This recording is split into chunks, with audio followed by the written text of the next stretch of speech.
అందరికీ praise the Lord. Very good morning to all of you. ఎలా ఉన్నారు? మరి నిద్ర లేచిన వెంటనే దేవుడు నాతో ఏం మాట్లాడతాడని ఎదురు చూస్తున్నారా? చక్కటి వాగ్దానం విందాము. యోహాను రాసిన మొదటి పత్రిక 1వ అధ్యాయం 7వ వచనము. యేసు రక్తము ప్రతి పాపం నుండి మనలను పవిత్రులుగా చేయను. There is power in the blood of Jesus. చూడండి, పాపం యొక్క మచ్చలు, పాపము కడిగివేసే ఒక శక్తి దేవుని యొక్క రక్తంలో ఉంది. అయితే ఒకసారి రైన్హార్డ్ బోంకే గారు, మరి గొప్ప దైవ సేవకుడు అండి, ఆయన చాలా చక్కని వాక్యాలు చెప్పి అనేకులను దేవుని వైపు తిప్పాడు. హీలింగ్ పవర్స్ ఉన్నాయి. ఆయన దగ్గరికి ఒక నాస్తికుడు వచ్చాడు, చాలా మంచి ఇంటలెక్చువల్ అంట. ఆయన వచ్చి అంటా ఉన్నాడు, రెవరెండ్ రైన్హార్డ్ బోంకే గారు, మరి మీరు దేవుడు మన కొరకు, మన పాపాల కొరకు చనిపోయాడని మీరు చెప్తారు కదా, మరి ఎందుకు ఇంకా ప్రపంచమంతా చాలా అల్లకోలంలోనో, ఇంకా బాధతోనో, ఇంకా వ్యాధితోనో, ఇంకా పాపం ఇంకా ఎక్కువనే అవుతుంది కదా? పాపం తక్కువ ఎక్కడ అవుతుంది? 2000 సంవత్సరాల క్రితము ఉండే పాపం కంటే ఇప్పుడు పాపం ఇంకా ఎక్కువగానే వెళ్తుంది కదా, ఇంకా విస్తరించింది కదా పాపము. దేవుడు ప్రభు యొక్క రక్తము ఏం చేసింది అని ఒక నాస్తికుడు అన్నాడంట. అప్పుడు రైన్హార్డ్ బోంకే గారు ఏమాత్రం సందేహించకుండా ఒక ప్రశ్న వేశారంట. ఈ ప్రపంచం అంతట్లో చాలా సబ్బులు ఉన్నాయి, చాలా రకరకాల సబ్బులు ఉన్నాయి, కానీ ఇంకా చాలామంది డర్టీగా ఎందుకున్నారు, ఇంకా చాలామంది మరి ఇంకా మురికిగా ఎందుకు ఉంటున్నారు అని అడిగినప్పుడు ఆయన జవాబు ఇవ్వలేకపోయాడు. అప్పుడు అంటున్నాడంట రైన్హార్డ్ బోంకే గారు, ఇంకా మనుషులు సబ్బులు ఎన్నున్నా కూడా మనుషులు ఇంకా కొంతమంది మురికిగా ఉన్నారు. దాని కారణం ఏంటంటే సబ్బు పక్కన నిలబడితే శుద్ధం అయిపోరు. ఆ సబ్బుని they have to reach out, they have to take it, they have to apply on their body అని చెప్పాడు. అంటే అది పట్టుకోవాలి, దాన్ని రాసుకోవాలి, పూసుకొని అప్పుడు శరీరంలో ఉన్న మలినము కడిగి వేస్తూ ఉంటుంది.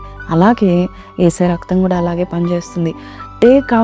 గో టు గాడ్, దేవుని సన్నిధికి వెళ్ళి, ప్రభా నీ రక్తము నా ప్రతి పాపలను కడిగి వేస్తుందని నీవు ఒప్పుకొని నమ్మి విశ్వసించి, అయ్యా నీ రక్తం వల్ల నాకు పరిపూర్ణమైన స్వస్థత, పరిపూర్ణమైన శుద్ధత నేను పొందుకుంటానని చెప్తే చాలని చెప్పాడంట రైన్హార్డ్ బోంకే గారు. ఆ మాటకి ఆ యొక్క నాస్తికుడు అంటున్నాడంట, ఎంతోమంది సేవకుల్ని నేను అడిగాను, ఎంతోమంది దగ్గరికి వెళ్ళి ఈ మాట అడిగినప్పుడు ఎవరి దగ్గర ఆన్సర్ రాలేదు, కానీ నువ్వు చెప్పావు, నువ్వు నిజంగా గ్రేట్ సేవకుడు అంటే రైన్హార్డ్ బోంకే గారు అన్నారంట. లేదు, నేను గొప్పవాడిని కాదు, నేను కూడా యేసే రక్తాన్ని నేను అప్లై చేసుకున్నాను, నేను ఒప్పుకున్నాను, ప్రతి పాపాలు కడిగి వేయబడ్డాడు, కాబట్టి నేను నమ్మి మీకు కూడా అదే చెప్తున్నానని చెప్పాడంట. వెంటనే నాస్తికుడు ఆయన వెంట వెళ్ళి చిన్న చెవులో చెప్తున్నాడంట, నా కొరకు ప్రార్థన చేయండి, నేను కూడా రక్తంతో కడగబడాలని కోరుకుంటున్నాను అన్నాడంట. నిజమే, మన ప్రతి పాపంను కడిగివేసే శక్తి యేసే రక్తంలో ఉంది. You are clean because God has cleansed you.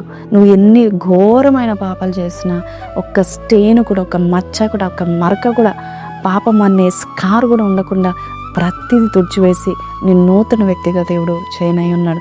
ఈ మాటలు నీతో మాట్లాడినట్లయితే ఈ యొక్క వాగ్దాన్ని ఎత్తిపట్టుకొని మరొక్కసారి దేవుని సన్నిధిలో అడుగుతాము. మన ప్రతి పాపం పోగొట్టుకునేటట్టుగా మనం దేవుని సన్నిధిలో గోజార్థం. పరిశుద్ధుడ మహోన్నతుడగు తండ్రి యేసురాజా, మా కొరకు నువ్వు చేసిన గొప్ప కార్యాలు బట్టి నీకు వందనాలు అయ్యా. నీ రక్తమునైనా మమ్మల్ని కడిగి వేసింది నాయన ప్రభ.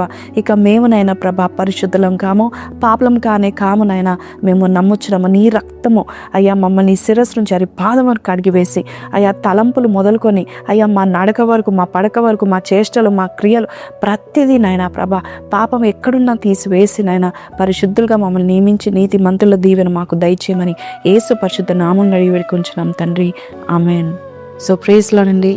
దేవుడు ఎంత చక్కటి వాగ్దానం ఇచ్చారు కదా. కాబట్టి ఈరోజు ఈ వాగ్దానం ద్వారా మీతో మాట్లాడితే మీరు ప్రార్థనలో పెట్టండి, మీ కుటుంబం కొరకు కూడా ప్రార్థనలో పెట్టండి, కింద కమెంట్లో పెట్టండి, cleansed by the blood of Jesus అని పెట్టండి, నో మోర్ స్టెయిన్ అని పెట్టండి. God bless you, have a blessed day. Praise the lord.